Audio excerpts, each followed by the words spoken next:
Alors, vous voyez, je suis déjà bien installé avec mes invités, hein. Alors, sur la gauche, on va commencer par Omar. Bonjour Omar, comment vas-tu? Bonjour, ça va très bien. Ça va très bien? Oui, toujours un plaisir d'être là. C'est un plaisir de te recevoir. J'ai été reçu il y a quelques mois, hein. Oui. Voilà, et comme on dit, c'est les vacances. Voilà. Tu es en vacances, je pense. Oui, c'est ça, je suis en vacances. Et comme les, voilà, comme les élèves.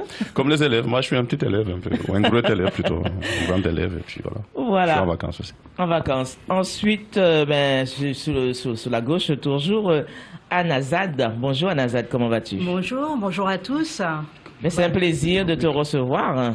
Ah, moi aussi, je suis très très contente de revenir d'ailleurs, hein, parce que j'ai déjà été invitée, mais ça fait un petit moment. Je crois que c'était en mars de 2018. Oui. Donc ça remonte, mais ça me fait très plaisir d'être ici avec vous tous. Aujourd'hui, tu viens justement pour une cause, pour pouvoir justement défendre tes œuvres, on va en parler plus tard. Hein. Tout à fait. Voilà. Ensuite, vous avez l'habitude de le voir, c'est Saïd. Saïd, c'est celui, on dira le maître de la maison. Il est toujours sur Radio Fanfan Musique. Alors bonjour Saïd, comment vas-tu? Bonjour les auditeurs, auditrices. Bonjour chère Linda. Et bravo d'avoir réussi à réunir ces personnalités pour le plaisir des auditeurs, auditrices de la Radio Fanfan Musique. C'est un plaisir pour moi parce que la semaine dernière, j'ai reçu des artistes et je me suis dit c'était la dernière. Et comme il y a justement un nouveau bébé justement de Anazad qui arrive, justement, vous allez pouvoir découvrir Anazad avec Génération Caméléon, hein.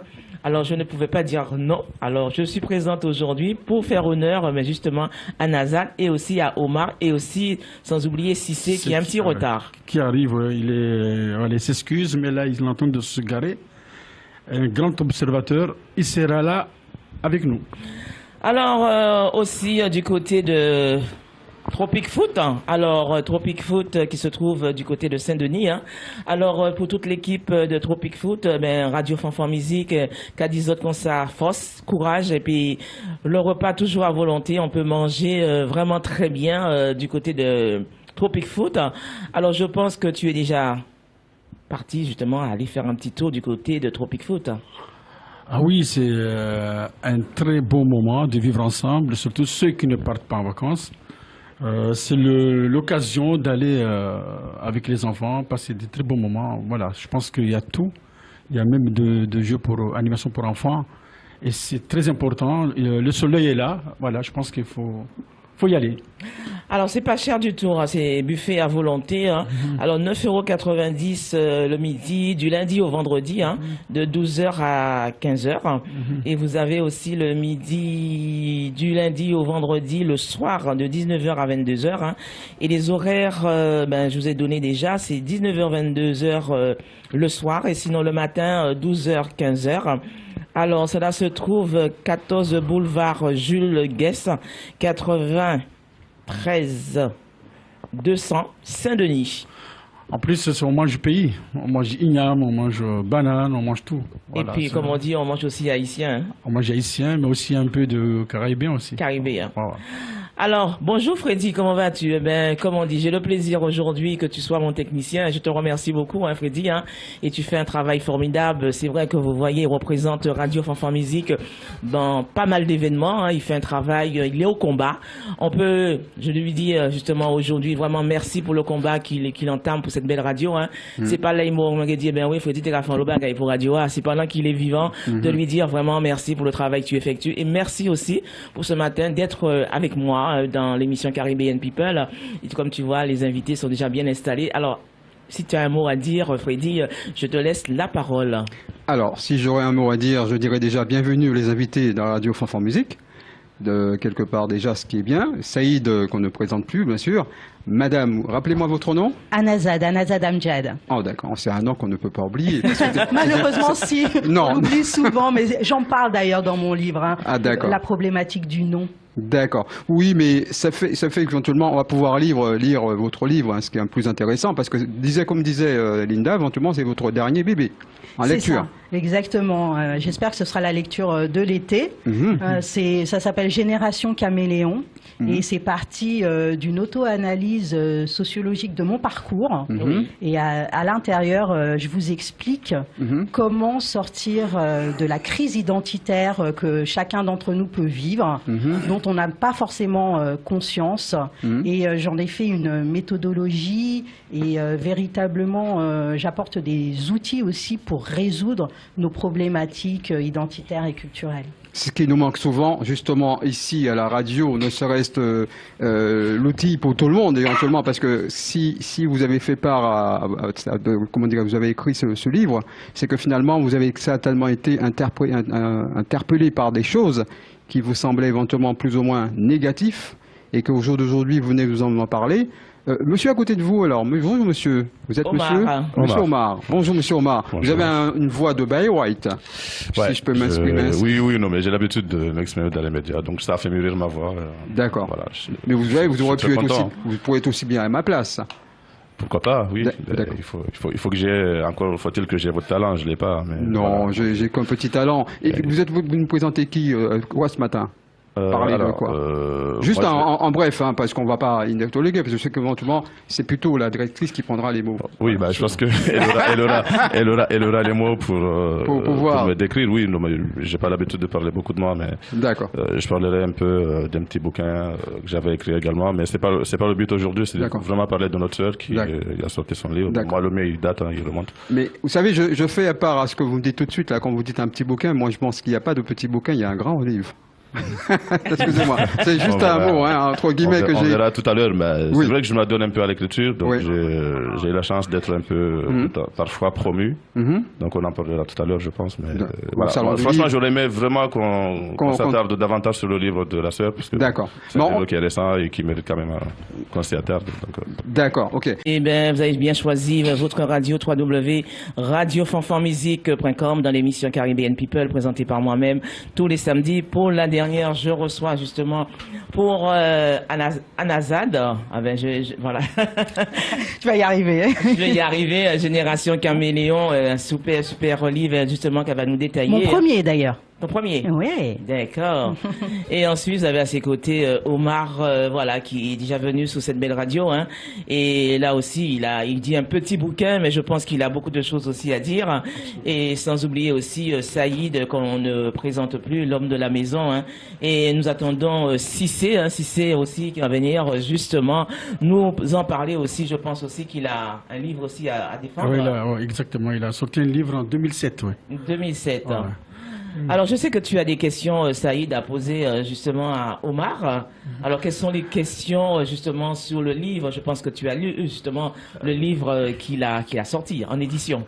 Déjà, je remercie le président Fanfan Musique et la direction, vous-même, d'avoir accepté d'inviter ces immenses hommes et femmes qui sont là. Bien sûr. Je veux dire, c'est un plaisir d'être à côté de Omar, Cissé et Anazad.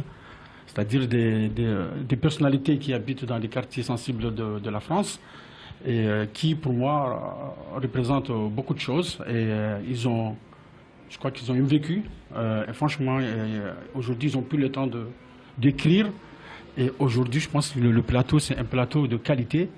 Et je vais parler un peu d'Anazad. Par exemple, Anazad, diplômé de Sciences Po, Paris, spécialiste en sociologie de l'individu, auteur du livre Génération Caméléon. Le livre, il est là, chers auditeurs, auditrices.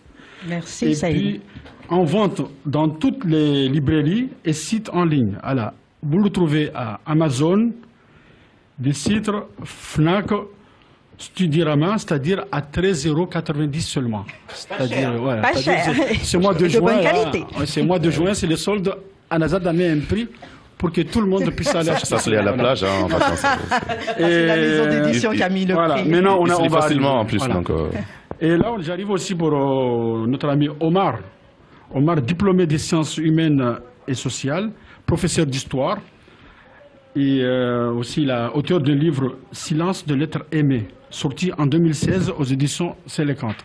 C'est un livre très émouvant, très triste, et je pense qu'Omar aussi va prendre 2-3 minutes pour nous parler un peu de lui. Et aussi, je pense que tu as passé un concours, je pense... c'est un prix littéraire, oui. Hein? Tu peux nous parler un peu de 2-3 minutes après, voilà. Très bien. Parler de moi, j'aime pas beaucoup, mais peut-être parler... Il faudrait lui poser des questions. Parler de ce livre-là. Donc, en fait, déjà, l'histoire de ce livre est un peu anecdotique, parce que c'est un livre auquel moi, je croyais pas du tout. Donc, issu d'un vécu, donc de quelque chose que je vivais, mais c'était pas ça vraiment l'enjeu. C'est ce que je ressentais à travers mon vécu. Alors, c'est quoi le titre? Le titre, c'est Le silence de l'être aimé. Alors pourquoi justement le silence de l'être aimé, hein? Je vais arriver. Là déjà, je suis content de voir mon acolyte parce que je me sentais un peu dépité. Il se sentait seul. Un peu dépité de ne pas voir si c'est. Oui. Alors donc ce livre est issu un peu d'un vécu, mais il parle plus largement de tout ce que tout le monde peut ressentir quand on vient d'ailleurs. Et c'est un livre, je dirais, anecdotique parce que moi je l'ai écrit en quelques jours en fait, en moins d'une semaine, je l'avais bouclé et j'y croyais pas beaucoup à ce livre. Et je l'ai écrit parce que c'est un livre qui était dicté un peu par l'émotion, donc il n'y avait pas forcément de raison à ça. Et c'est un livre qui n'obéit pas beaucoup aux standards de l'écriture. Donc c'est un livre qui, à dessein d'ailleurs, je le disais aussi, c'est un livre qui n'obéit à aucune norme parce que c'est un livre qui obéit plutôt au cœur, aux émotions. Donc le but c'était de faire à ce que le lecteur puisse ressentir de la même manière que moi les effets de ce livre-là. Et donc bizarrement, alors que je ne croyais pas beaucoup, donc le livre a été plutôt bien accueilli, si bien que j'ai reçu un prix pour ce livre-là. C'est lui du meilleur écrivain de l'année des Comores, donc l'année 2016. Et voilà, c'est pour cela que j'affectionne énormément ce livre-là, parce que c'est un livre qui, pour moi, reste extrêmement modeste, hein, de par la façon dont il est écrit. Quand je disais justement... Mais il a été bien accueilli, je sais pas, il a touché peut-être par sa sensibilité, je crois, ou j'en sais rien, mais en tout cas, il a été plutôt bien accueilli et j'ai été promis pour ça. Et voilà, donc, sinon c'est un livre relativement modeste, accessible, qui parle à peu près de tout, mais tout l'esthétique du livre réside sur le fait qu'on ne comprend pas forcément quand on le lit, c'est bien qu'il soit facile, hein, mais il reste très anecdotique, donc il faut souvent réfléchir pour comprendre, il faut avoir aussi un certain vécu dans certains quartiers pour essayer de cerner certaines choses.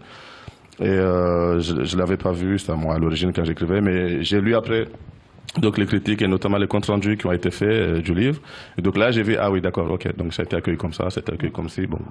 Omar, j'ai lu une page là, as-tu pensé au suicide d'après tout ce qui s'est passé dans ce livre? Parce que Mais le problème c'est qu'il faut pas personnaliser le livre, hein. Donc il y a un personnage dans le bouquin qui s'appelle Jean. Mais le personnage a voulu se suicider. Oui, le personnage a pensé à plein de choses, notamment au suicide, oui. Mais il faut pourquoi Alors l'histoire, bon, c'est compliqué. L'histoire, on ne sait pas vraiment où ça se passe. Tantôt on a des éléments de géographie qui nous indiquent que ça se passe peut-être en France, ou en quartier sensible en France. Et tantôt on nous parle de certains endroits, de certaines places qui ne sont pas en France, qui sont peut-être en Afrique ou peu importe. Et donc on ne sait pas exactement où ça se passe. Mais le personnage qui est Jean, donc il rêve en fait, il rêve de certaines choses et il raconte son rêve. Donc ce rêve qui est très vibrant, il raconte aussi que par moment il a passé suite à différentes choses qu'il vivait, notamment dans le carcan de la famille. Donc c'est un livre aussi sur le poids de la société sur l'individu. Et je pense que du coup Anazad est mieux placé pour en parler. Donc il y a des sociologues. Mais ça parle de ça aussi. Donc là le sujet qui est Jean, donc a vécu énormément de péripéties et il explique que voilà, de tout ça, il a essayé à chaque fois de s'en démêler par le silence. Donc il en parlait pas, il disait pas, parce que dans sa communauté à lui, donc il était interdit de parler, surtout quand on parle d'un aîné. Donc le but c'était de se taire, de faire comme si tout allait bien, parce que la société l'imposait. Et donc à la fin, il a pensé au suicide, notamment parce qu'il était incompris aussi. Mais il faut expliquer que c'est-à-dire tu viens de Comores pour venir habiter chez une famille, c'est ça le... Alors toi tu t'accordes à trouver un lien entre l'auteur et le livre, qui n'y en a pas forcément, mais moi personnellement oui, en effet, je suis... comprendre aussi. Oui, effectivement, moi je suis né au Comores, donc je suis arrivé ici, j'ai vécu dans la famille, ça se passait bien. Mais le livre, au-delà de moi, parle aussi d'une réalité qui touche certaines personnes qui viennent de Comores ou d'ailleurs, hein, qui viennent s'installer en France. Donc il faut aller au-delà de moi, parce que je pense aussi que tu en parles aussi un peu rapidement dans le bouquin, mais toi, avec un regard plutôt oui, avec un regard plus profond et qui s'inspire de ton vécu à toi qui es né en France. Donc c'est ça, à ce niveau-là on diverge un petit peu, mais la réalité reste la même. Comment on s'identifie, comment on s'impose, comment on trouve sa place dans la société. Donc c'est un livre plutôt sociétal et je pense que voilà, à ce niveau-là les deux bouquins peuvent se rejoindre. Alors mais là j'ai un autre officier pour d'autres pratiques. Monsieur Cissé, diplômé en droit et économie à l'université de Paris Panthéon-Sorbonne.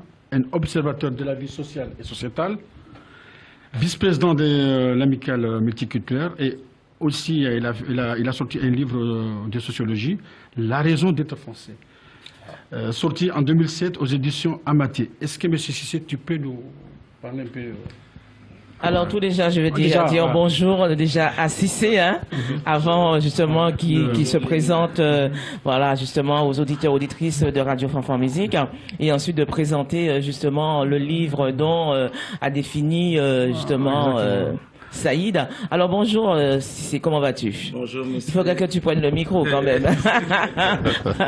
Bonjour Mesrine. Comment vas-tu? Bonjour Mesrine, je vais bien, merci. Voilà, c'est toujours un plaisir justement de vous recevoir dans les locaux de Radio Fanfan Musique.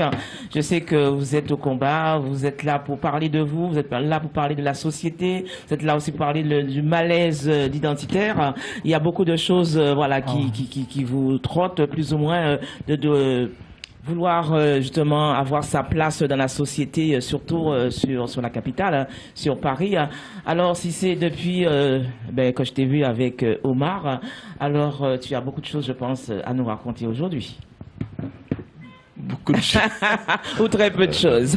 Très peu de choses, très peu de choses. Je voulais juste rectifier quelque chose. Parle de moi, je pense un peu moins, mais plus parler des autres, parce que bon, il y a plusieurs causes qui nous tiennent à cœur, notamment en ce qui concerne les problématiques rencontrées quotidiennement par les jeunes avec Saïd dans le cadre de nos actions associatives. Voilà, c'est ce qui est le plus important. Et oui, mais tu as quand même écrit une œuvre, voilà, que tu n'en parles pas. Et si les auditeurs auditrices ont bien voulu savoir ce que tu as écrit. La raison d'être français. Oui, en fait, la raison d'être français, c'est une réflexion à chaud. Au sortir des événements de Clichy-sous-Bois, je ne sais pas si vous avez la souvenance de ces événements.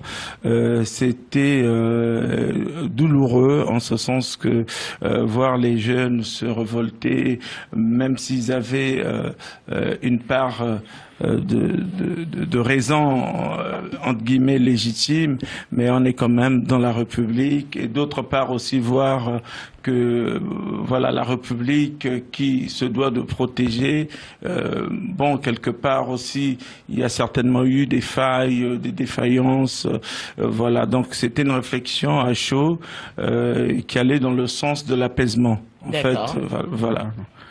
Alors maintenant, je vous laisse l'honneur, on a l'honorable invité Anazad Amjad. Je te laisse, chère Linda. Voilà, Anazad, oui. Voilà, avec la génération caméléon. Hein. Alors, savoir maîtriser son 7e sens. Hein. Alors, est-ce que tu peux justement nous en parler justement de ce livre Génération caméléon? Oui, dans Génération caméléon, en fait, comme je disais au départ, ça part d'une auto-analyse sociologique de mon parcours pour, à la base, expliquer et comprendre qu'est-ce qui fait tension en nous? Parce qu'en fait, on est traversé par différentes cultures qui sont parfois en opposition et qui créent des tensions en nous et avec les autres. Et du coup, on a du mal à s'apaiser et à trouver sa place en société, non seulement en société, mais aussi dans notre famille, au sein de notre famille. Parce que on est toujours en transition par rapport à une autre génération. Donc, alors, est-ce que tu penses aujourd'hui le monde est en transition? Alors, le monde est complètement en transition identitaire. Le monde change. Il est en pleine transition numérique, énergétique, même politique. On le voit aujourd'hui, les partis politiques explosent. Le marché du travail. Le marché du travail. Le monde est en perpétuelle transformation. Et ce qu'on n'a pas encore, ça on le mesure, mais ce qu'on n'a pas encore mesuré, c'est que le monde, il est en transition identitaire. Pourquoi? Parce qu'on est confronté en permanence à la différence. Le monde s'ouvre. On est en transition par rapport, chacun d'entre nous d'ailleurs, on est en transition par rapport à une génération, celle de nos parents, une génération, celle de nos enfants, les enfants par rapport à nous par rapport à nos parents, par rapport à nos grands-parents, etc. Ce qui fait qu'on a besoin de s'adapter, mais de manière bénéfique. Et c'est ça en fait le 7e sens, ce que j'explique, c'est le sens de l'adaptation. C'est un sens inné qu'on a en nous comme comme le fait de voir, d'entendre, de toucher les 5 sens qu'on a appris à l'école. Hein. Le 7e sens, pourquoi le 7e sens? Parce que le 6e, on dit que c'est l'intuition. Oui. Donc j'ai appelé le 7e sens l'adaptation, et j'explique dans ce livre comment il fonctionne et comment pouvoir surtout le maîtriser. Parce qu'on s'adapte de manière automatique, quoi qu'il en soit, on s'adapte à tout. Quoi qu'il en soit. Sauf que quand on ne le maîtrise pas, on peut s'adapter de manière négative, et être, par exemple, en rupture identitaire avec son héritage identitaire, justement, c'est-à-dire les codes, les valeurs, les normes qu'on a héritées de nos parents. On peut être en rejet total, et ça peut être destructeur. Donc, l'idée, c'est vraiment de dire comment on peut, avec toutes nos identités multiples, parce que l'identité, elle n'est pas qu'une, oui. Elle est multiple, elle est faite de codes, de valeurs, de normes qui nous construisent tout au long de notre vie, qui sont liées notamment à notre position sociale, à notre parcours de femme ou d'homme, parce qu'on n'a pas le même parcours quand on est une femme ou quand on est un homme. De quartier aussi, on n'a pas du tout la même culture quand on habite en banlieue populaire parisienne, comme moi par exemple, j'ai grandi à Montreuil, dans des quartiers populaires dans la cité du Bel-Air, ou quand on habite à Paris, comme aujourd'hui par exemple, j'habite à Paris dans le 17e arrondissement, c'est pas du tout les mêmes codes, pas du tout les mêmes valeurs. Donc on est traversé par différents codes, valeurs, normes, surtout quand on a une culture et qu'on a une culture d'un pays autre que la France. Donc moi, je suis aussi originaire des Comores, et lorsque notre culture héritée par nos parents est différente de celle du pays dans lequel on vit, ça crée des tensions en nous parce qu'elles sont en opposition. Donc comment on fait pour s'apaiser et trouver sa place? Alors comment a été justement ton combat justement pour cette transition ? Qui n'a pas été facile, je pense. Exactement. Donc, au début, effectivement, j'étais plutôt en rupture identitaire. J'étais en décrochage scolaire. Et aujourd'hui, comme le disait Saïd... Pourquoi ce décrochage dans ton adolescence? Justement, c'est ce que j'explique. C'est-à-dire que quand alors, la crise identitaire... Est-ce que c'est le quartier où tu habitais ou c'est les amis? Parce qu'il y a une cause de ça. Il y a d'abord une souffrance à la base. Oui. Avant tout, il y a une souffrance avant que ce soit lié au quartier, etc. Et lorsqu'on vit une crise identitaire, parce que beaucoup d'entre nous vivent une crise identitaire sans même s'en rendre compte, donc on a des tensions en nous qui font qu'à un moment donné, elles explosent. Et on va aller vers des personnes, on va dire, entre guillemets, des mauvaises fréquentations qui nous acceptent tels qu'on est, avec notre souffrance. Parce qu'eux-mêmes, ils sont en souffrance. Est-ce qu'à l'école, justement, ça t'a posé des problèmes, justement, avec le nom, justement, que tu portes? Est-ce que c'était difficile pour Anazad, justement, au niveau de scolarité, lorsqu'on t'appelait Anazad Amjad. Jusqu'à aujourd'hui, hein, c'est une problématique. En fait, les tensions identitaires, elles sont liées à plusieurs choses. La problématique du nom fait partie de ces tensions. C'est une des tensions, mais il y en a plusieurs. Et Anazad Amjad, en France, c'est compliqué à porter.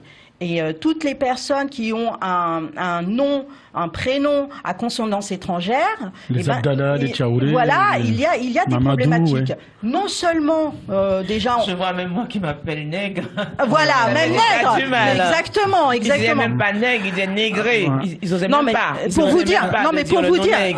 vous dire, moi, quand j'allais dans un Starbucks ou un Pizza Hut, pardon pour la publicité, et qu'on me demandait mon nom.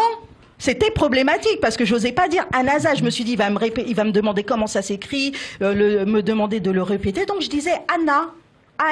Donc c'était une problématique parce que ça nous met dès le départ dans des tensions. Par contre, aux Comores, je le porte avec fierté mon nom, voilà. Parce que aux Comores, vous êtes le nom va indiquer votre généalogie, d'où vous venez, quelle est en fait vos racines. Et moi, paradoxalement, donc je vivais dans un quartier populaire, mais je suis issue d'une famille noble des Comores. Oui. Et du coup, là-bas, à Nazad Amjad, ça passe très bien. Même si eux aussi, ils ont du mal à l'écrire et à le prononcer. Oui. Bon, je veux juste poser une question à Cissé et à Omar aussi. Est-ce que la France est-elle multiculturelle? Parce que je pense qu'aujourd'hui, il y a un débat là-dessus, parce qu'il y a beaucoup des élus qui ne veulent pas, qui ignorent, c'est-à-dire que pour eux, la France n'est pas multiculturelle. Et là, je pose la question à Cissé et à Omar, parce que ça rentre aussi dans le livre, aussi, le multi... Bien sûr, mais c'est de toute façon, alors, de base, il est multiculturel. Voilà, puisque cher Saïd me pose la question de savoir si la France est multiculturelle. Je pense qu'il faut revenir à l'histoire de la France. La France est un pays européen. Très bien. Voilà. Moi, j'allais commencer par là. Voilà, est un pays européen. On a un historien là en plus. Oui, voilà.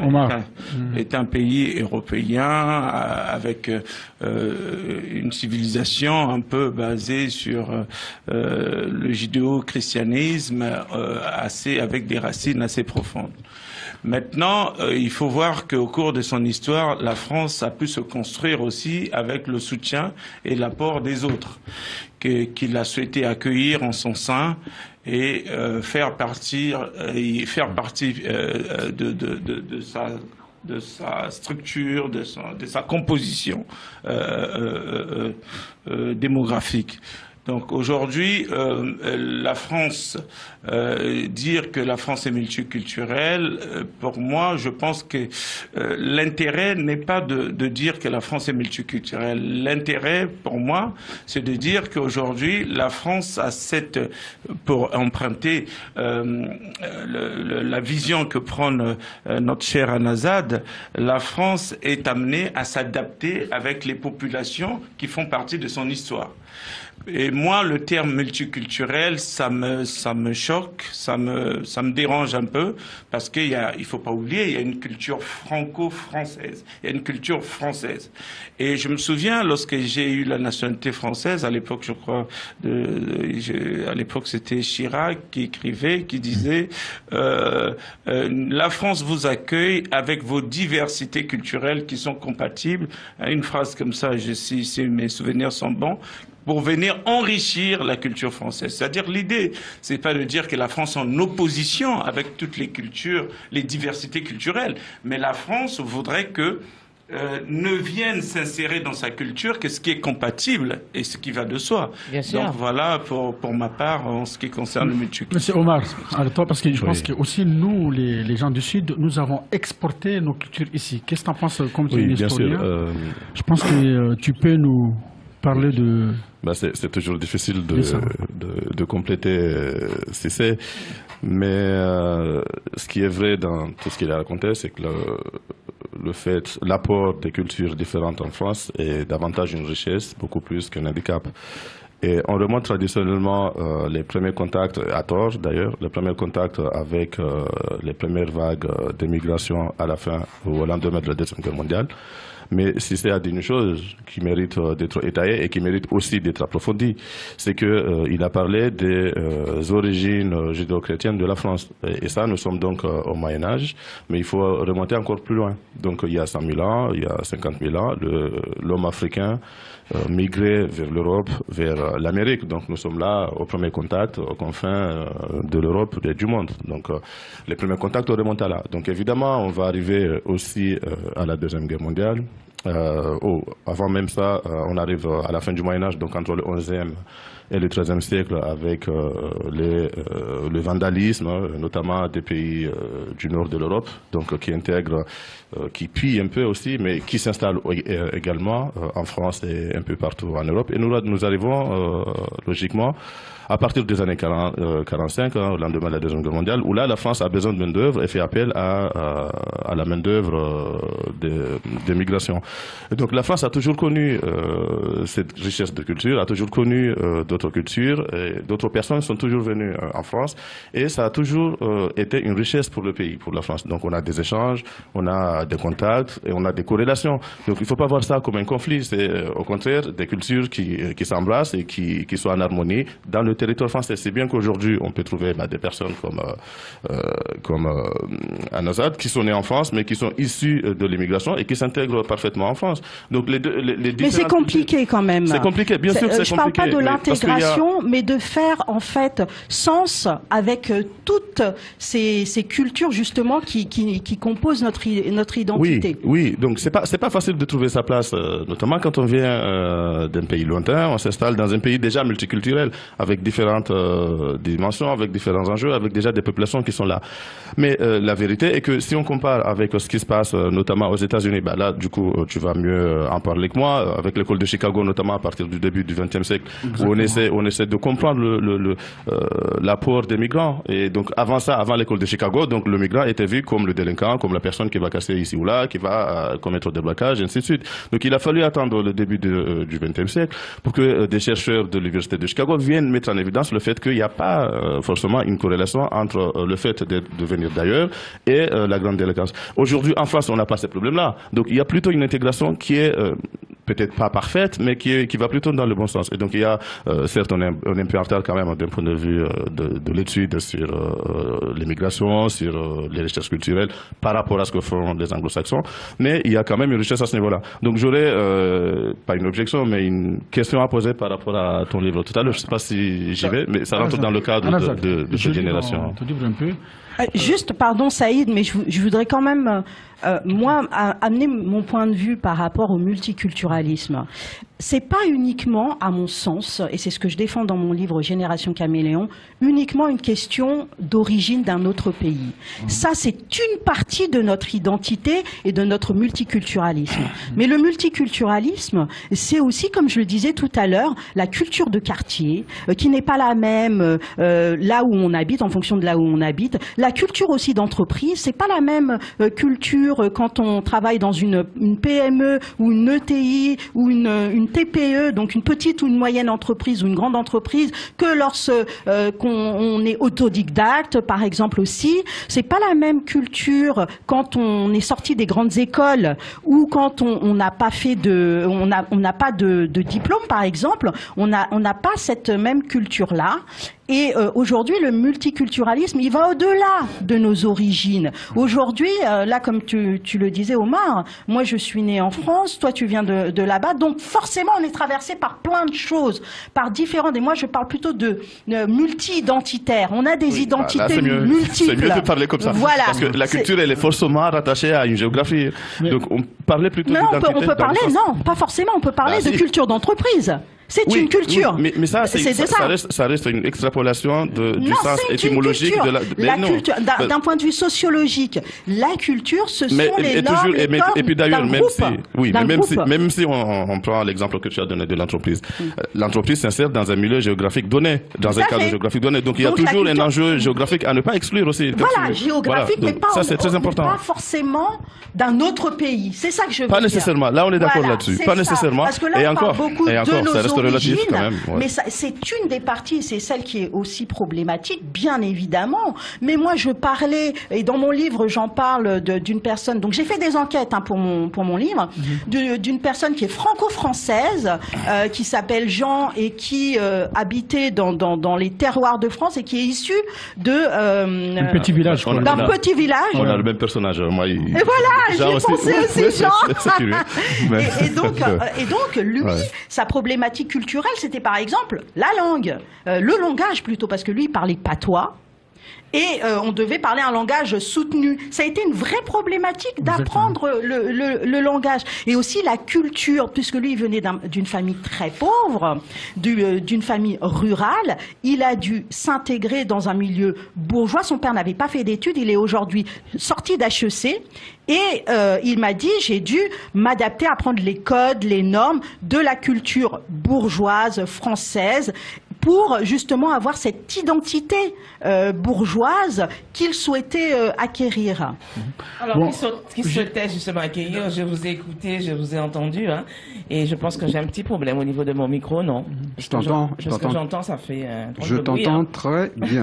Ta voix, elle est très bien. Ouais, mais au niveau du micro, bon, c'est pas grave. Oui, tu t'entends ou pas? Oui, mais j'entends en off. Alors, comment faites-vous justement la transition avec vos enfants, parce que vous êtes quand même nés, comme on dit, en métropole. Alors, comment justement faites la transition avec vos enfants qui sont aussi nés justement du côté, enfin, à Paris? Ah oui, ça. Alors justement, la transition identitaire, elle s'accompagne. Moi, j'ai pas été accompagnée, d'où la complication. Est-ce que vous apprenez à vos enfants le langage? Tout à fait, tout à fait. C'est-à-dire qu'aujourd'hui, et ce livre, il est vraiment fait pour ça, et aujourd'hui, j'accompagne même les adolescents. J'en ai fait mon métier, qui sont en difficulté. C'est une médiation, je veux dire. En une tension. Médiation sociale. Oui, ça va un peu plus loin, mais j'en parlerai juste pour répondre à Linda. J'amène des outils dans ce livre. Comment justement accompagner la transition identitaire? Comment faire une force de nos différentes cultures? Identité. Moi, je parle plus d'identité. Par exemple, je parle de la combinaison identitaire. Donc, c'est-à-dire qu'on va prendre une partie de la culture de l'un et une partie de la culture de l'autre et en faire une force. Mais il y a aussi, par exemple, ce que j'explique, c'est qu'on ne se construit jamais seul. On ne construit jamais seul son identité. Et l'entourage compte. Notre héritage identitaire compte. Donc, moi j'étais en rejet, mais je me suis rendu compte que pour pouvoir réussir, justement, comme aujourd'hui, là je suis sortie de Sciences Po, mais ça a été compliqué. Donc, j'ai analysé comment je m'en suis sortie.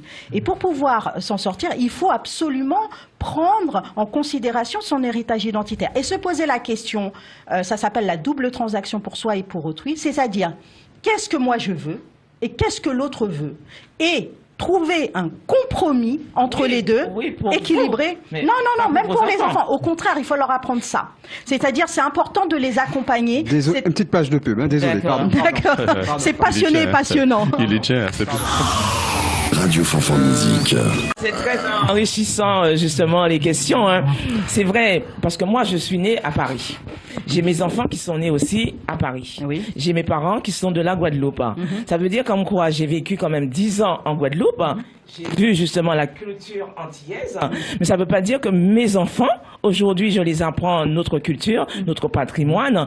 Ils n'adaptent pas tout ce que moi je inclus, justement, dans ma façon de vivre ma culture à moi. Mais il ne faut pas non plus se dire qu'ils vont tout prendre. Ils vont prendre une partie. Il y a ceux qui ne prennent pas du tout. Là, ils sont en rupture identitaire. Et c'est là le danger. Pas nécessairement. C'est là. S'ils ne prennent rien, c'est pas possible. Parce qu'ils vivent sur Paris. Ils ont toute la culture française. Non. Moi, mon cas, par exemple, ma femme, elle est de la Guadeloupe. C'est difficile. Mes enfants, mais oui, c'est difficile. Elle est de la Guadeloupe. Moi, je suis de l'Océan Indien. Ils sont nés en Europe. Déjà, il y a 3 cultures. Ah oui. Mais justement, c'est de ça que je parle. C'est-à-dire la génération caméléon, c'est ça. C'est comment s'adapter en permanence à la différence. Accepter l'autre tel qu'il est. Moi, je pense... Et la génération... On va laisser la parole à Omar. Ah oui, non, mais c'est intéressant ce que tu expliques. Mais je pense justement, tu négliges un peu, à dessein peut-être, je sais pas, mais la dimension géographique qui est très importante. C'est-à-dire que ton enfant... Mais oui, mais ton enfant... Regarde, je vais m'expliquer. J'en parle dans le livre. Mais bien sûr, mais dans ton explication, j'ai l'impression que tu banalises un peu le mot culture, qui est un mot très compliqué, et que tu l'utilises un peu à tout va, ou le mot identité aussi. Et il faut remonter un peu quand même au XVIIIe siècle. Déjà, la question s'était posée. Qu'est-ce que c'est que la culture, déjà? Donc, au sortir... Mais il faut remonter... Mais bien sûr, mais il faut quand même remonter aux origines pour comprendre. Il faut remonter à l'étymologie aussi des mots.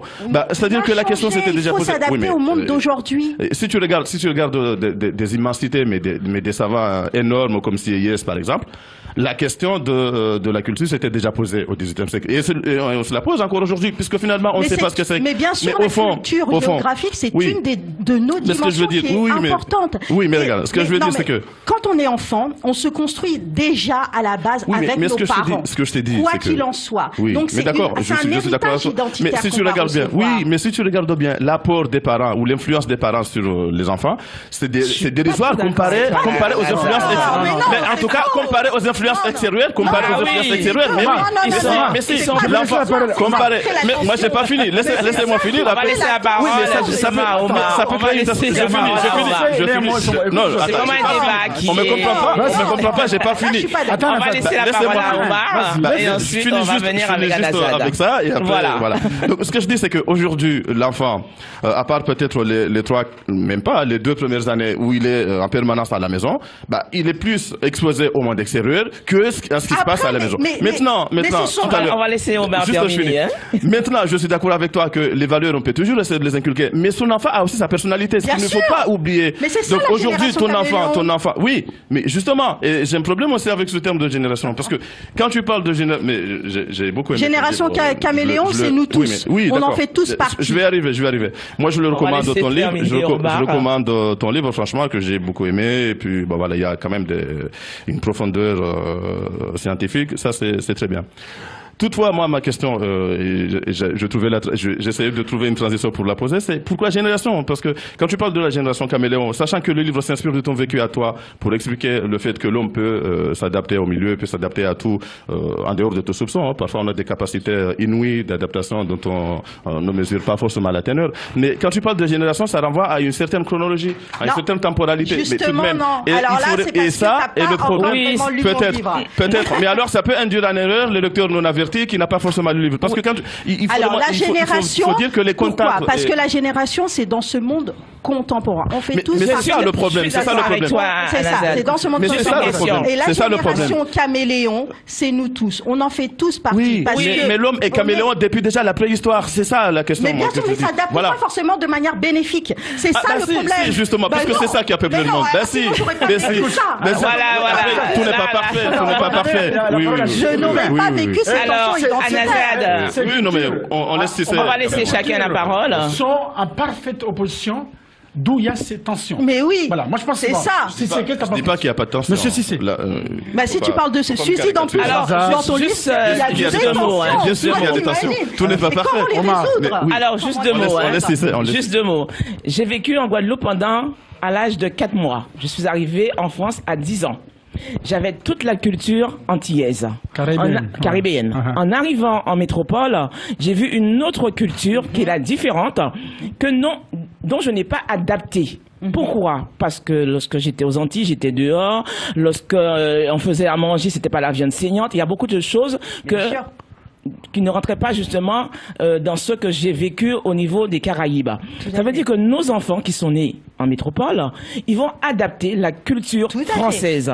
On va leur donner des notions de notre culture. Ça ne veut pas dire qu'ils vont tout prendre. C'est exactement ce que j'ai dit. C'est-à-dire qu'ils vont prendre une partie et ça va créer ce que j'ai appelé l'identité hybride. C'est-à-dire qu'ils vont être entre deux, mais il faut en faire une force. Est-ce que ces enfants-là sont pas perdus? Moment. Mais bien sûr, mais c'est pour ça que j'ai écrit ce livre. C'est pour les aider. C'est pour les aider, justement pour les aider cette crise identitaire. On va écouter justement la réponse de Cissé. Il a des choses à nous dire. Il a entendu, il écoutait, il n'a pas intervenu. Justement. C'est un homme sage. Il est sage. Je viens d'assister là à un débat un peu sémantique entre l'historien qui est Omar et la sociologue qui est Anazad. Parce que les deux ont une difficulté à faire valoir, enfin, pas faire valoir, à expliquer, pas une difficulté, mais à se comprendre. Je pense qu'Omar a raison de dire, lorsqu'il dit la culture est liée à un milieu géographique. Il n'a pas tort. Et je pense aussi qu'Anazad a raison lorsqu'elle dit la culture émane d'un groupe. Les deux ont raison. Sauf que moi je pense qu'il faut apporter à la dimension culture, faut expliquer la culture dans une dimension un peu plus supérieure. Moi, je pense que là, on est en train de faire un peu d'amalgame entre les mœurs, les traditions locales et la culture dans sa globalité. Lorsque vous parlez, par exemple, de la Guadeloupe... je suis d'accord. Mais c'est la culture française avant tout. Bien sûr. Bien sûr. Non, je ne suis pas d'accord. Non, mais j'en viens. Il y a une partie de la culture française. Parce qu'il faut définir ce que la culture d'abord. Le but du débat, on est des départements françaises, mais notre culture, votre culture, elle reste en pièce. Bien sûr. Mais non. Mais ça, c'est peut-être l'identité, mais c'est pas la culture. On va laisser terminer. La culture fait partie de l'identité. Alors on va laisser terminer justement. L'identité fait partie de la culture. Ah non, l'identité elle est plus. Anazad, s'il te plaît, Anazad. On va laisser terminer Cissé. Il faut laisser chacun aller au bout de la logique de sa démonstration. Absolument.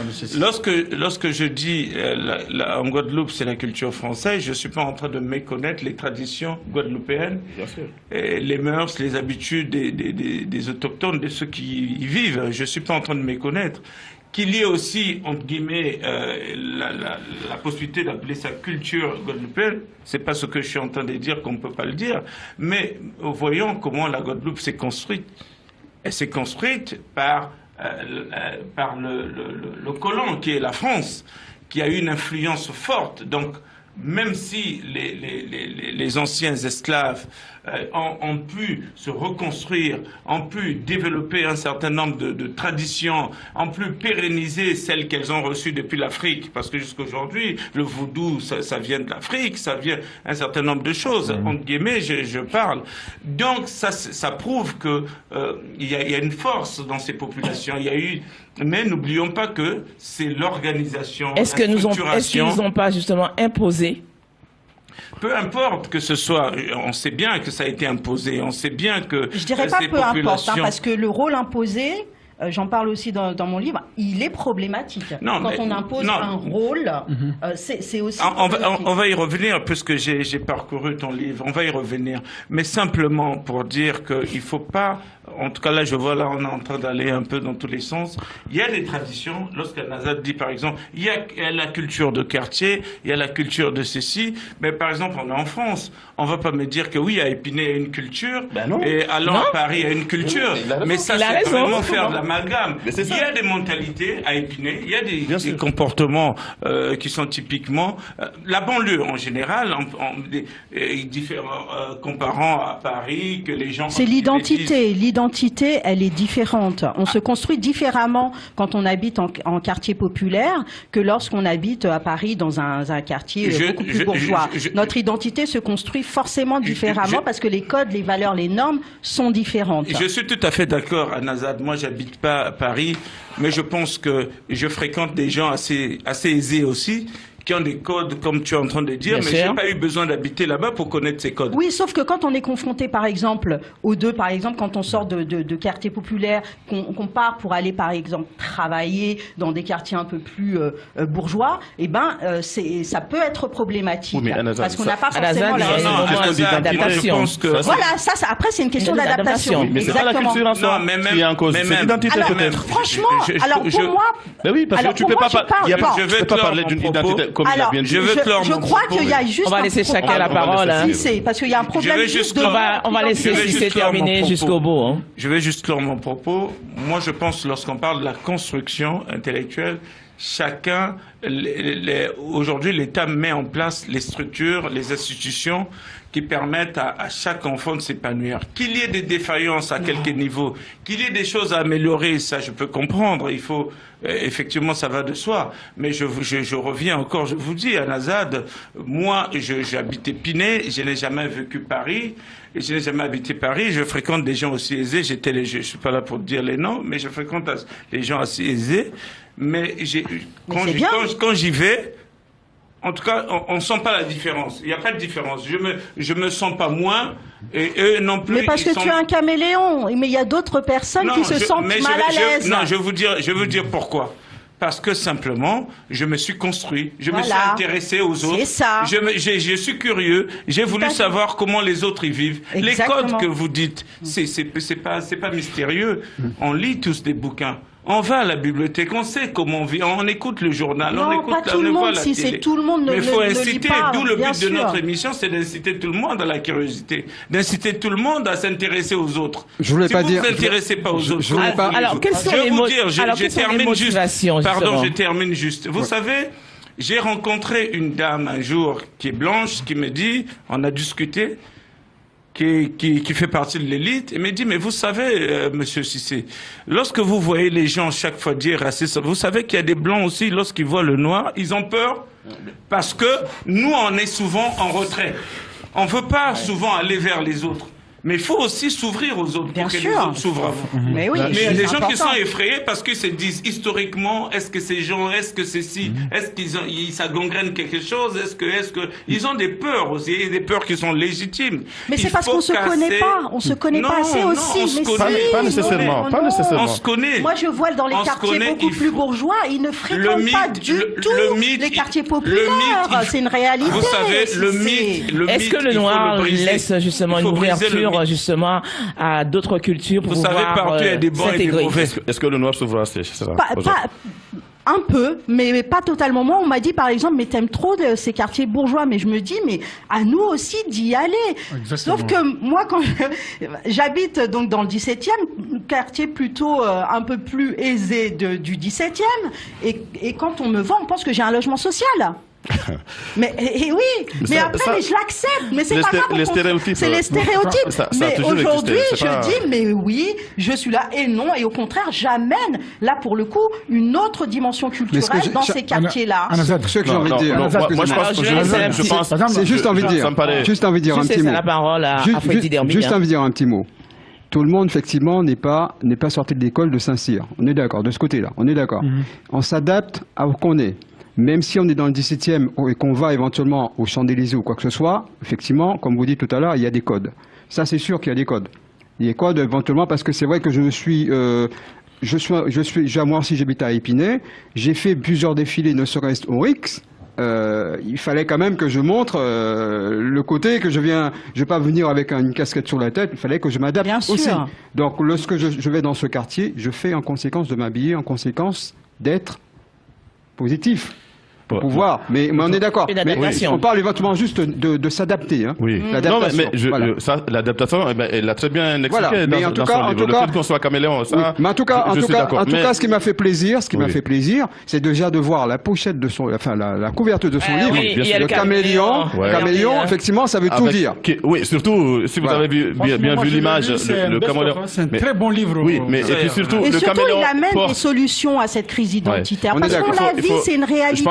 Il ne faut pas la nier. Non. Il y a beaucoup de tensions en nous, surtout quand on est jeune, mais même par rapport aux parents. Quand on vient justement des pays autres que la France, donc nos parents, ils doivent s'adapter ici. Et quand ils viennent et qu'ils sont nobles là-bas aux Comores, quand ils viennent ici ensemble, en France, ils se retrouvent immigrés en France. Donc cette tension identitaire raison de plus. Une petite question. T'es une maman d'une fille, c'est ça? Ah, ça y est, tu m'intéresses. Ça y est. Attends. Tu habites. Il faut laisser la parole à chaque personne qui puisse s'exprimer. Tu es riche, c'est-à-dire à côté de Porto-Mayo. Enfin, riche. Bon, je veux dire avec des grandes écoles. La première fois que tu as amené ta fille pour l'escrire, quel a été le regard des autres? Aujourd'hui, il n'y a plus, en tout cas moi c'est ce que j'ai ressenti, la problématique elle est plus liée à la couleur de peau. Elle est plus liée soit au rang social, c'est-à-dire quel est le niveau social de la personne, soit aux problèmes religieux. Moi, alors c'était pas au moment de l'inscription, mais la problématique que j'ai surtout eue par rapport à ma fille, c'était d'un point de vue de la religion, dans une école pourtant dit laïque. Tu es de religion musulmane. Je suis de religion musulmane, et la problématique ça a été ça. Un exemple, moi ma fille donc qui était en CM2 à l'époque, elle a été extraite, humiliée, elle a été extraite de la piscine parce qu'elle portait un maillot de bain, une pièce shorty, c'est-à-dire qui était vraiment juste, enfin même pas mi-cuisse, bien avant, donc shorty, et j'ai été ensuite convoquée chez le directeur parce qu'on lui avait dit que ma fille portait un caleçon long et un t-shirt. Donc ensuite, quand j'ai montré le maillot de bain au directeur, il a été choqué, il en a quand même parlé à sa maîtresse. Mais voilà ce qu'on subit aujourd'hui. C'est plus lié à la religion qu'à une couleur de peau ou... Voilà. Bon, moi je suis enseignant, donc ça fait plusieurs années que je côtoie ces problématiques-là. Tu as été victime de ça, ou ton enfant l'a été, mais à mon avis, il faut éviter de généraliser. Parce qu'aujourd'hui, la question du port de certains habits, de certains vêtements dans certains milieux pose problème. Et non, mais là, c'était un maillot de bain normal. Oui.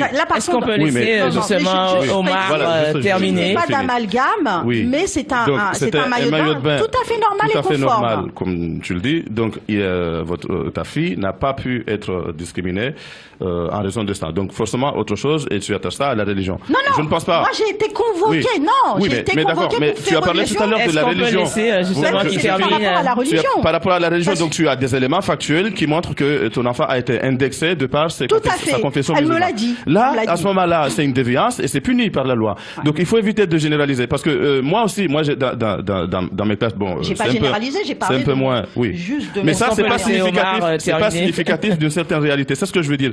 Je veux dire, moi, par exemple, j'ai toujours eu dans mes classes souvent beaucoup plus de musulmans que de personnes d'autres confessions. Ça n'a jamais posé problème.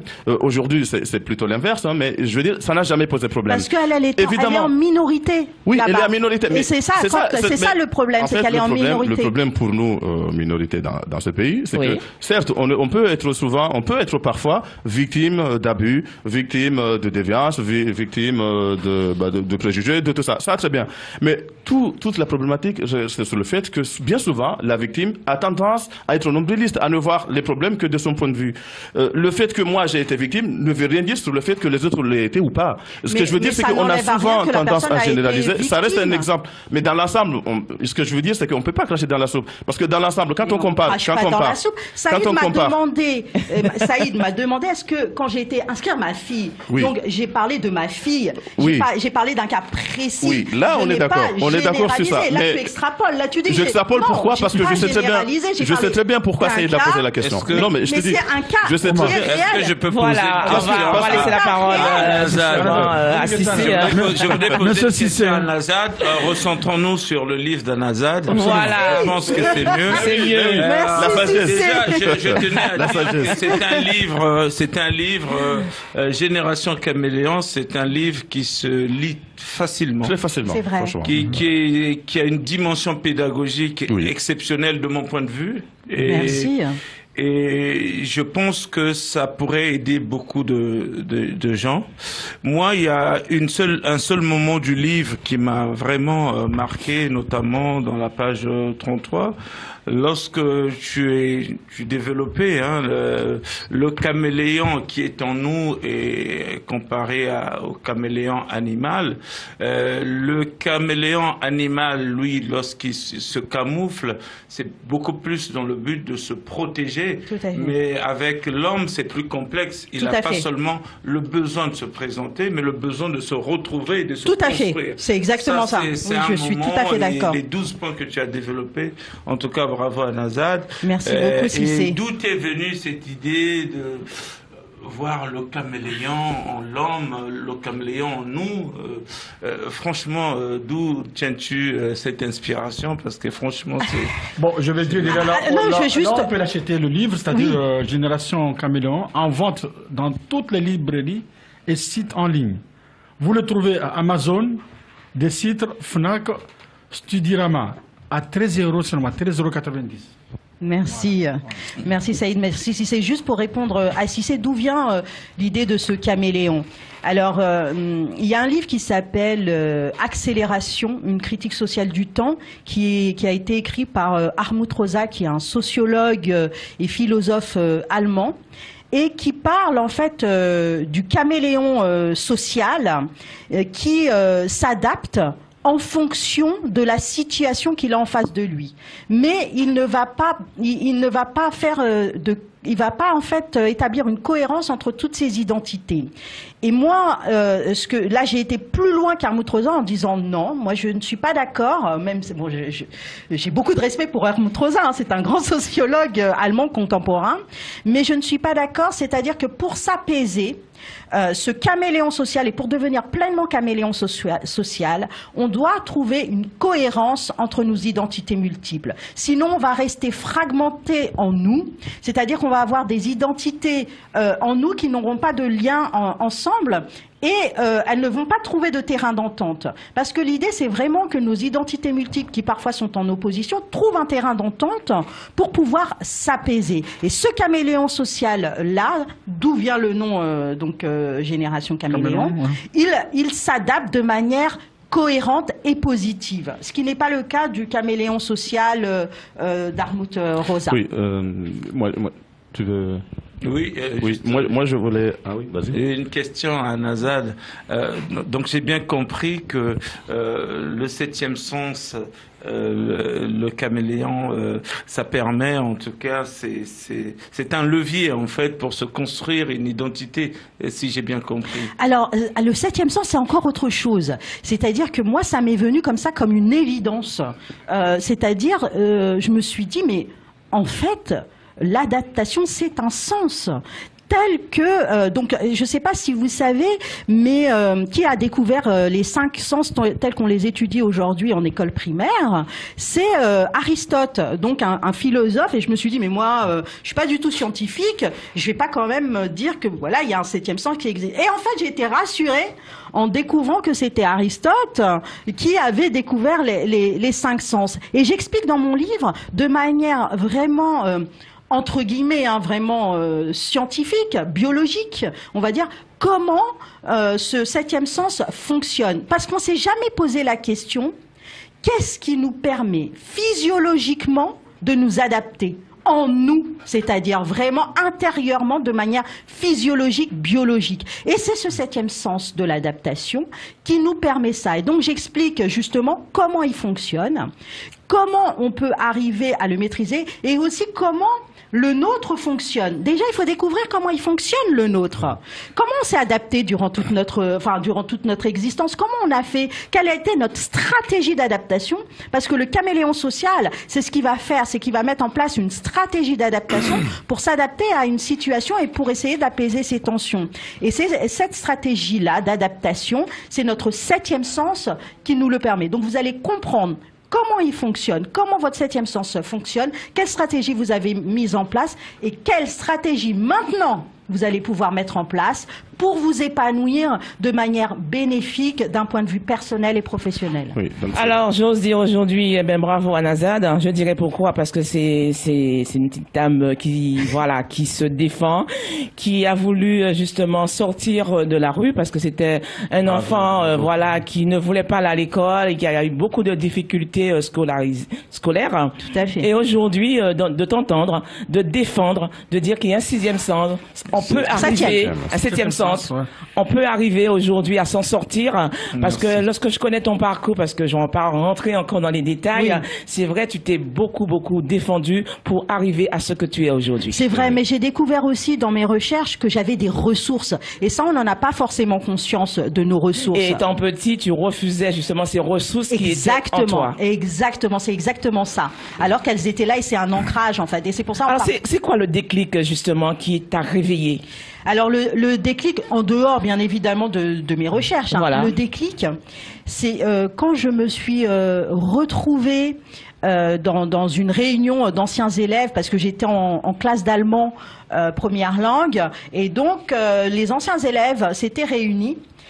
Et j'ai eu comme un miroir face à moi, c'est-à-dire que moi, je n'avais pas de diplôme, je n'avais pas construit ma vie.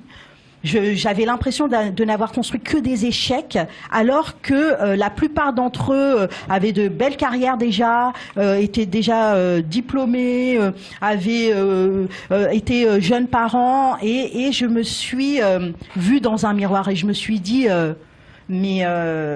en fait, qu'est-ce que j'ai construit là? Une remise en question. Une remise en question, mais comme vraiment un miroir en face de moi en me disant, mais en fait... Qui je suis, et surtout, est-ce que je suis heureuse comme je suis? Voilà.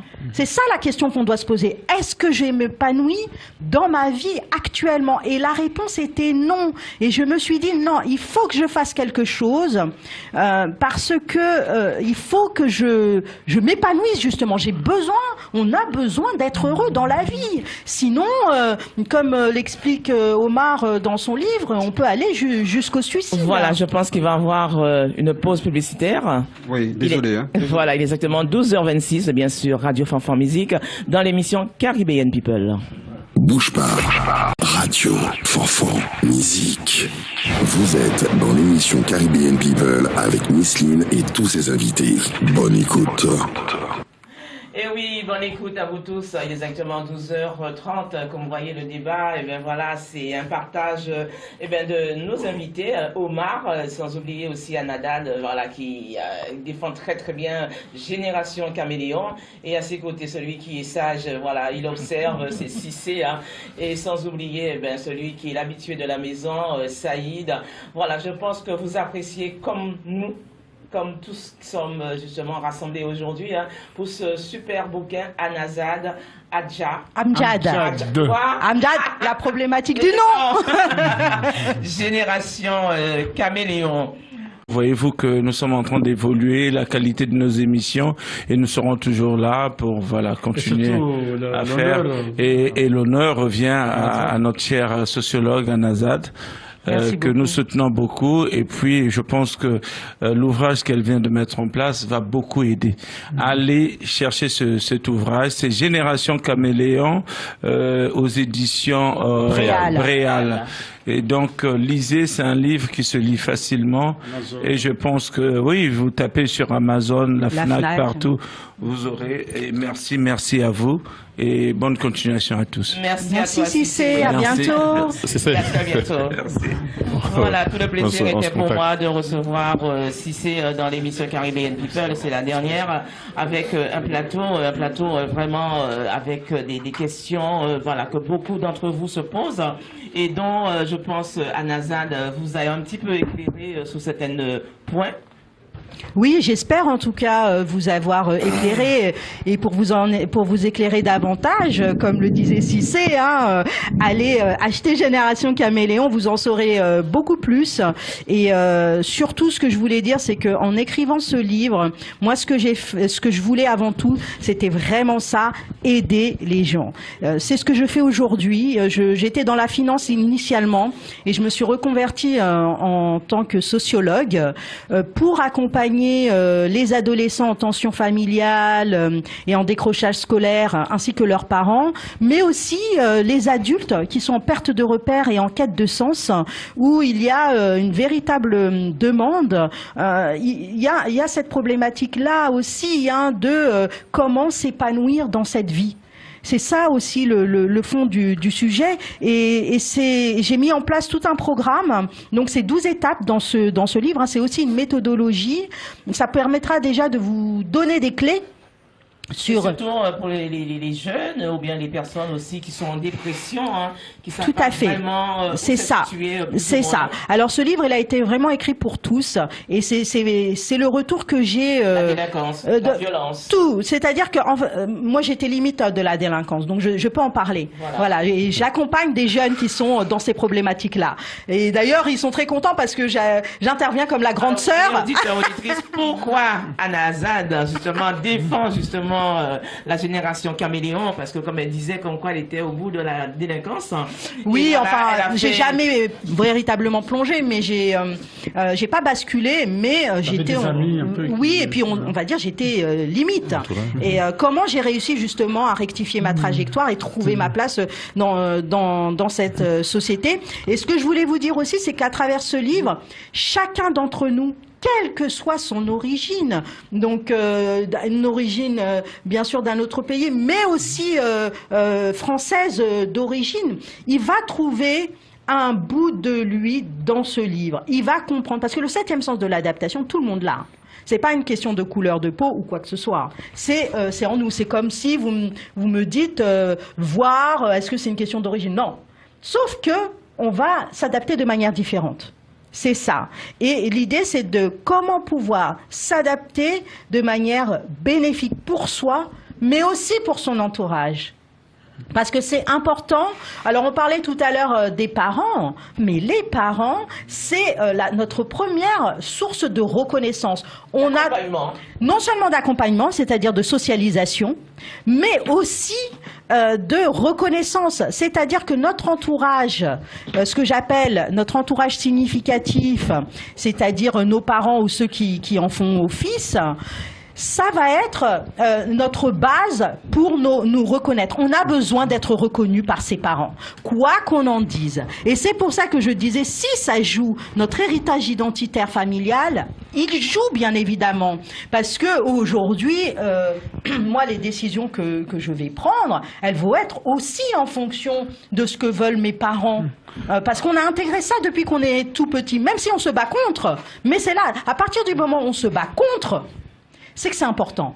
Les parents, ils ont un travail justement effectué d'accompagnement justement avec les enfants. Alors, dans l'idéal, oui, moi je le fais avec ma fille, hein, bien évidemment, mais je suis quand même sociologue et c'est ce que je fais de manière naturelle. Mais comme je dis à certains parents, il faut pas non plus s'auto-flageller. C'est compliqué d'accompagner ses enfants. Et si mon métier existe et si j'ai conçu ce métier, c'est justement parce qu'il y avait une demande et que c'est compliqué d'accompagner ses enfants parce que nous-mêmes, en tant que parents, on n'a pas forcément réglé notre problématique identitaire. Donc c'est ça aussi qui est compliqué. Et accompagner les enfants, c'est pour moi, à mon sens, aussi accompagner les parents. Mais justement, Nazad, par exemple, il y a une question qui se pose là. Par exemple, dans nos familles, aujourd'hui, il y a beaucoup de tensions entre dans un couple, entre les parents et les enfants.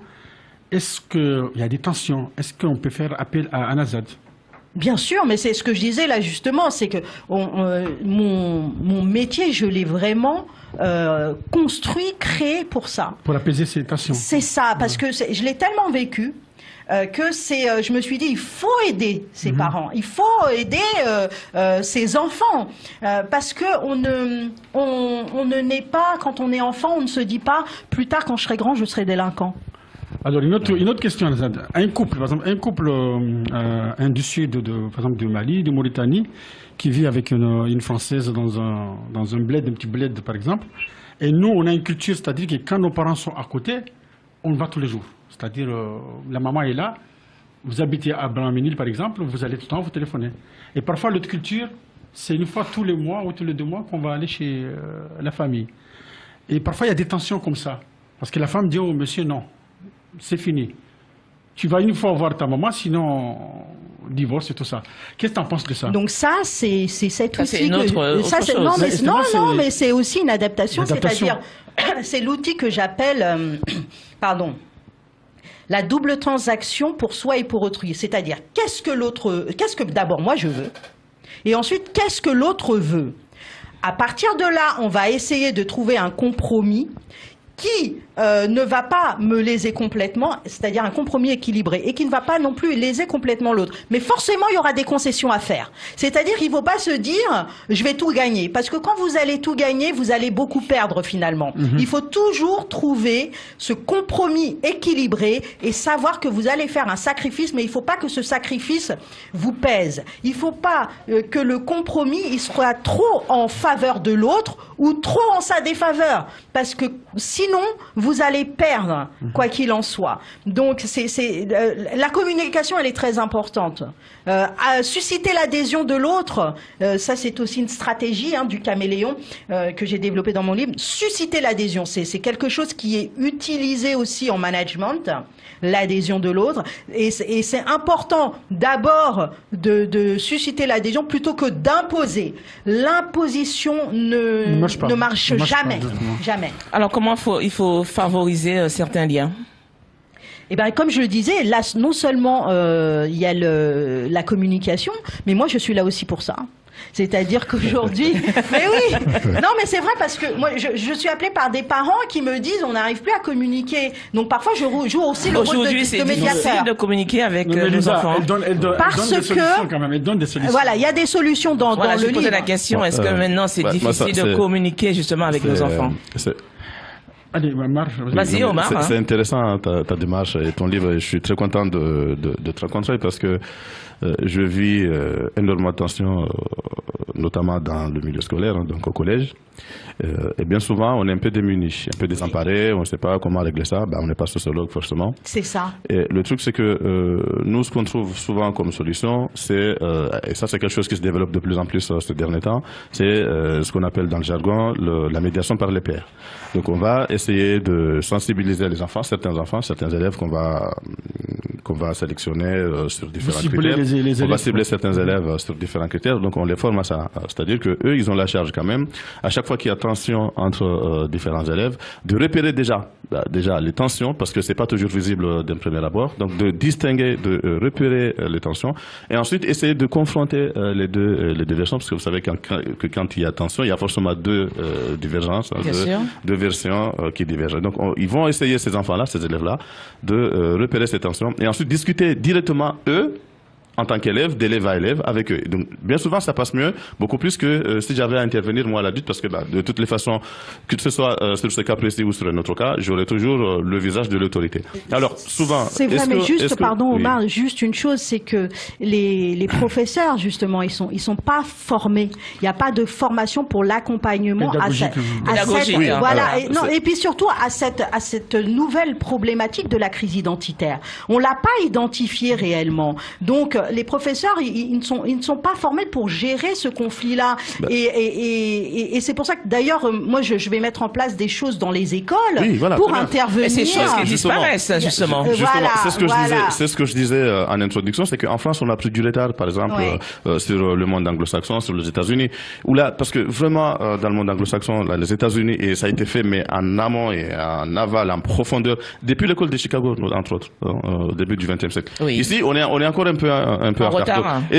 Donc il faudrait peut-être envisager de faire intervenir des sociologues dans les écoles, de faire intervenir des professionnels du comportement dans les écoles. Et c'est ce que je disais, je finis juste sur ça, Saïd.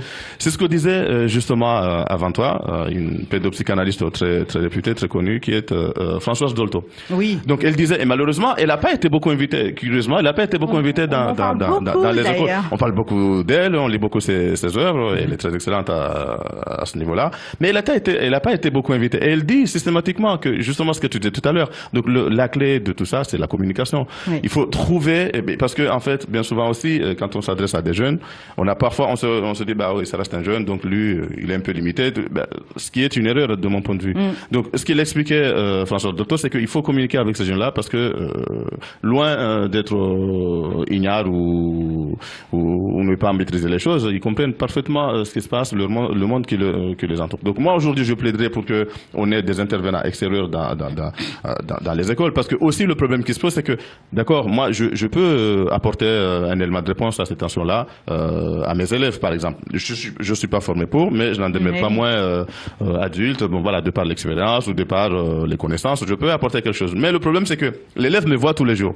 Donc c'est pas il n'a pas la même approche que si j'avais invité un Azad ou si j'avais invité un élément extérieur, une personne extérieure qui vient avec ses connaissances et avec aussi le fait il n'est pas du collège, il n'est pas du bahut, il peut apporter un point supplémentaire. Donc ça, c'est un travail à faire à ce niveau-là. Et puis juste une chose, c'est que déjà de comprendre ce que l'on vit, ça nous permet aussi d'aller vers la voie de l'apaisement. Moi, ce qu'on m'a dit, c'est que ce que ça a apporté aussi cette méthodologie dans ce livre, c'est de mettre des mots sur une souffrance. C'est-à-dire que une personne me disait, moi, je comprenais pas pourquoi j'étais comme ça. J'avais l'impression que c'était mon problème. D'où vient cette souffrance? C'est vrai qu'on dit comme quoi à l'école, il y a beaucoup de choses à faire. Est-ce que les profs ne sont pas vraiment là pour ça? Ils sont là vraiment pour les études des élèves.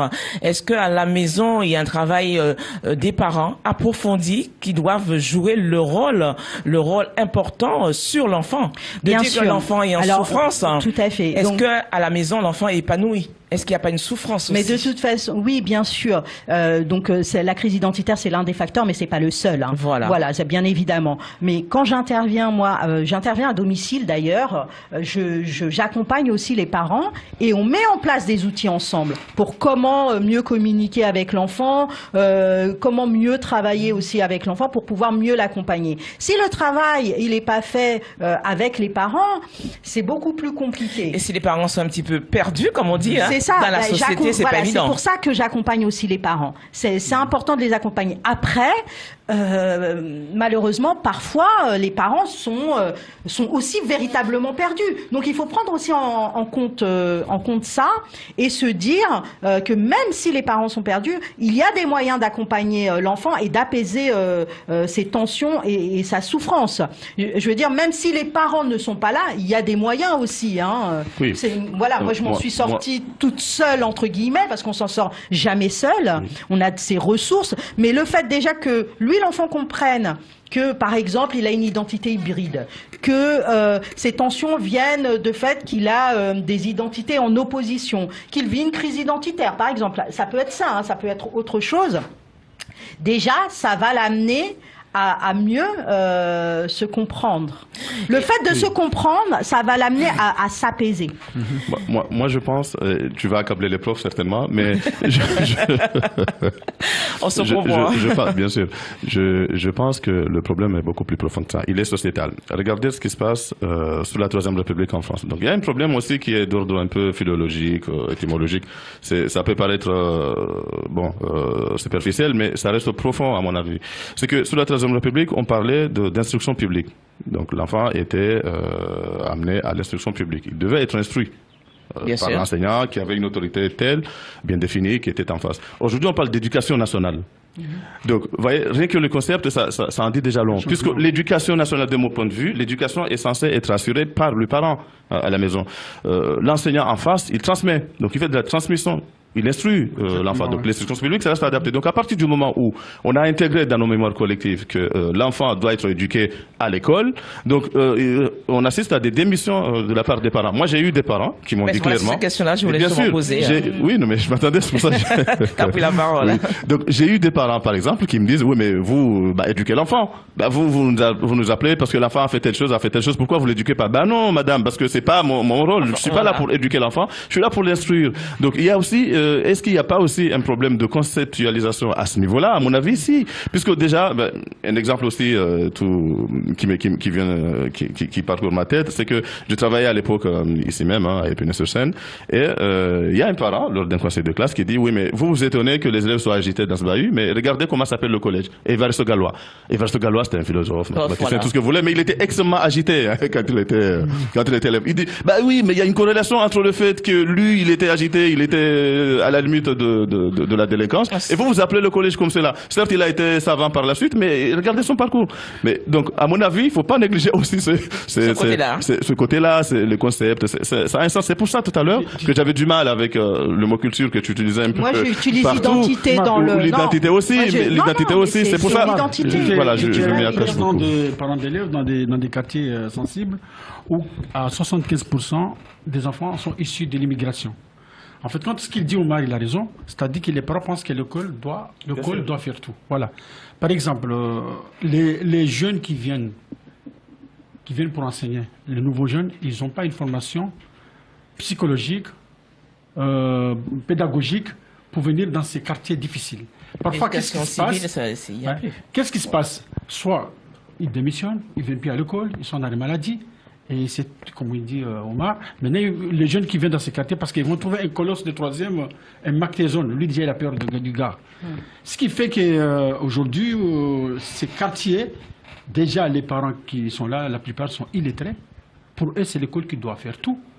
Et je pense qu'il faut réfléchir là-dessus, voilà. C'est vrai, mais en même temps, moi, pour accompagner les parents, c'est pas évident pour eux. Hein. Je me fais un peu leur avocat, mais comme tu dis déjà, est-ce qu'ils ont le niveau pour les accompagner d'un point de vue scolaire? Ensuite, est-ce que même ils ont résolu leurs problèmes identitaires? Rien n'est moins sûr. Et moi, je le vois aussi quand je les accompagne, parents et enfants. J'ai la même problématique, c'est-à-dire qu'à un moment donné, on a presque envie que l'enfant il s'installe chez moi pour que je continue à l'accompagner. C'est-à-dire qu'aujourd'hui, les parents, ils voudraient que je prenne complètement le rôle de parent, mais j'essaie de mettre de la distance par rapport à ça et de ne pas aller de ne pas aller dans ce sens, mais par contre, de leur donner des outils pour eux leur permettre de les accompagner au mieux. Voilà, il est exactement 12h56. Nous arrivons bientôt sur la fin de l'émission. Hein. C'était une émission vraiment très attachante. Voilà, je pense que vous avez eu quelques mots clés hein, pour pouvoir lire justement voilà l'œuvre de Anazad, Génération Caméléon. Hein. Alors j'ai entendu justement toutes les réponses, tout ce que vous avez pu débattre. Mais la chose que j'aurais à dire, comme quoi les parents, ils ont vraiment un travail vraiment d'appoint à faire. C'est vrai, lorsque vous vous engueulez avec le mari, lorsqu'il y a une mauvaise ambiance aussi à la maison, lorsqu'il y a une tension aussi à la maison, c'est vrai, ça compatit justement sur l'enfant. Complètement. Et de dire comme quoi, voilà, c'est l'éducation justement à l'école, c'est eux à faire cette éducation d'enfants, d'élèves. Et je pense comme quoi leur rôle justement dans les écoles, c'est d'apprendre votre enfant justement l'éducation civile qui a disparu, je pense, Omar. Oui. Voilà, qui n'y est plus hein, aujourd'hui. Hein. Il n'y est plus. Donc, moi, voilà, le prof n'est pas adapté justement à pouvoir faire l'éducation civile.